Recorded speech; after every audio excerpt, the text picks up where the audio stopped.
किसी भी बीमारी की आयुर्वेदिक चिकित्सा या हमसे जुड़े रहने के लिए हमारे चैनल आयुर्वेदिक समाधान को सब्सक्राइब जरूर करें।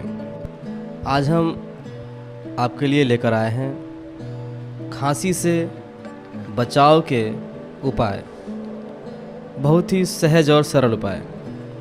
आइए बात करते हैं खांसी से बचने का बहुत ही सरल उपाय। भोजन के 1 घंटे के बाद पानी पीने की आदत डाल ली जाए तो ना केवल आप खांसी से बचे रहेंगे बल्कि आपकी पाचन शक्ति भी अच्छी रहेगी।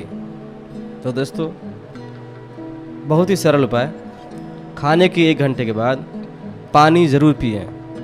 ऐसा करने से आपकी खांसी, आपको कभी भी खांसी की शिकायत नहीं होगी। अगर आपके जहन में कोई सवाल या परामर्श हो तो कमेंट ज़रूर करें। धन्यवाद।